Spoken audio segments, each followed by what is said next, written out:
living in China. Hello, I'm Sonia. And I'm Erin. And we're two broke girls traveling the world together.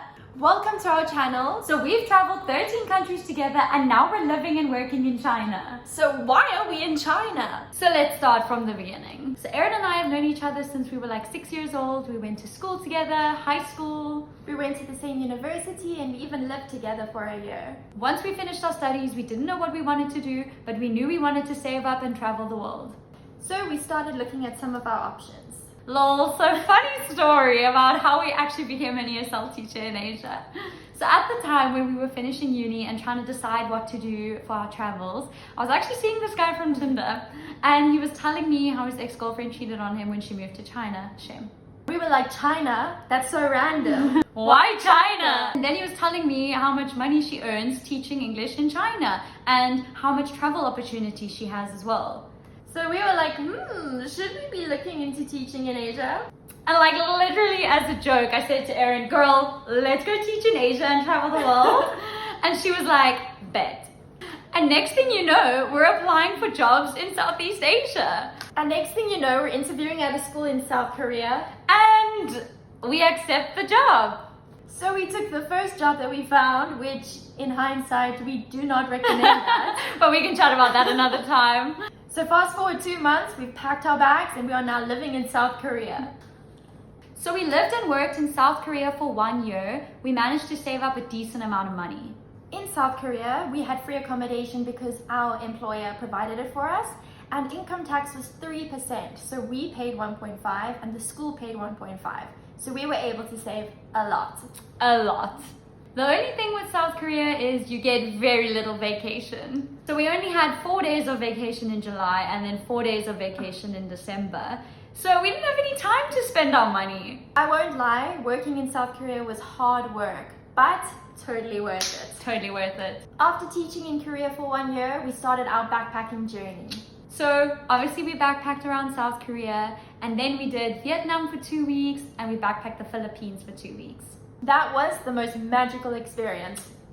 Then we went back home to South Africa for 2 months and then we went to Europe for our 4-month Euro summer.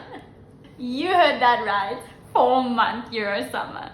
So we started our Euro summer in Italy. I actually spent the first 3 weeks in Italy with my mom. I managed to pay for her flight to Italy with my savings from South Korea.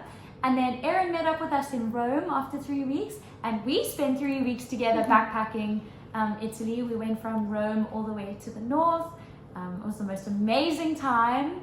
And then we went to Greece. So we met up with two of our besties who are living in Europe, and we had the best hot girl summer. We spent 2 weeks in Greece visiting 4 of the Greek islands. Yeah, we went to Milos, Paros, Antiparos and Santorini.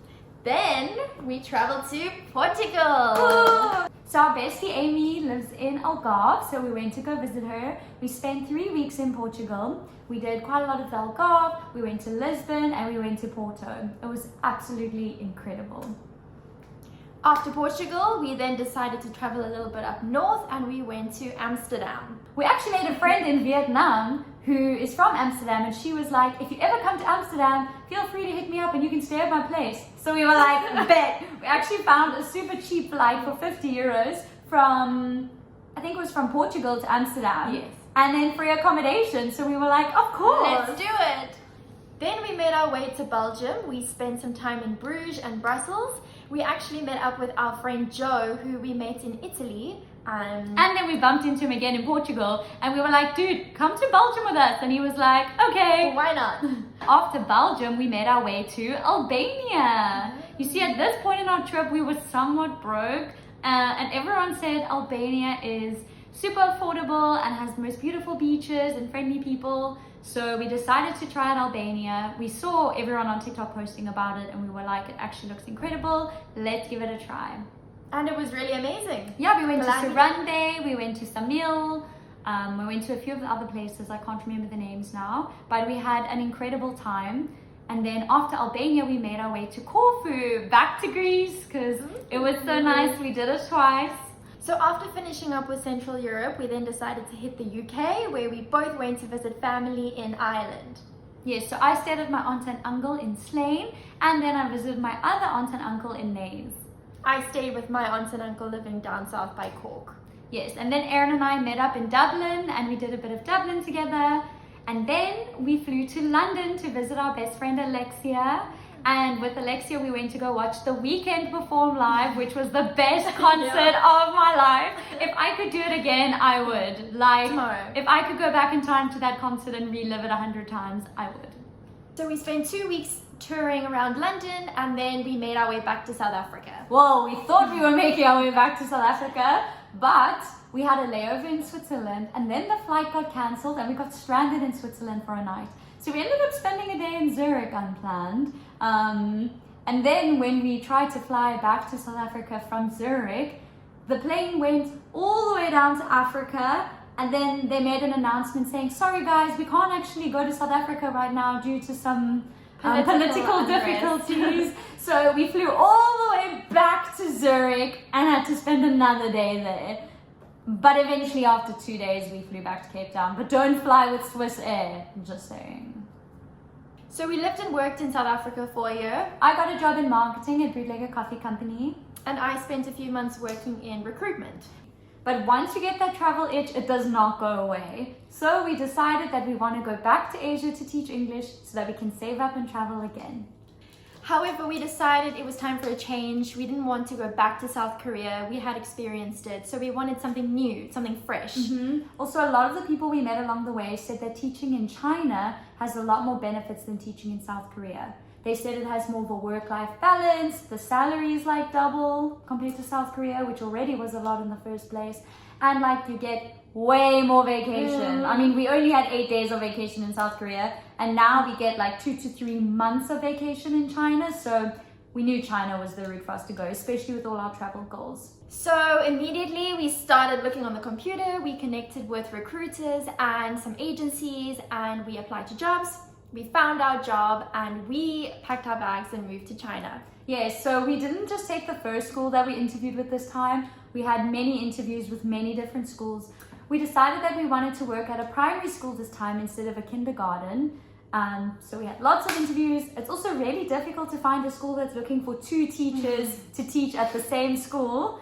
But we did it, we found our school, and at the end of August 2024, we flew to China. And we've been living here for almost a month now. We're in the south of China in a city called Guangzhou, and we are super happy. So we plan on living in China for a year or 2. Probably 2 years. But we have so many trips planned coming up soon. So next weekend we actually go to Japan. We're going to Japan for 10 days. Yes, and then we have a trip coming up in Hong Kong next month. Yes, we're going to do a long weekend in Hong Kong, and then in December we plan on going to Thailand for Christmas and New Year's. Hopefully we'll go to the full moon party. And then in February we'll have a month-long winter holiday, so we plan on traveling around China for a month. And then in July we have a nice 6 weeks of vacation, so we plan to do a nice hot girl Euro summer. Yes, hopefully we'll be able to meet up with all our besties in Europe.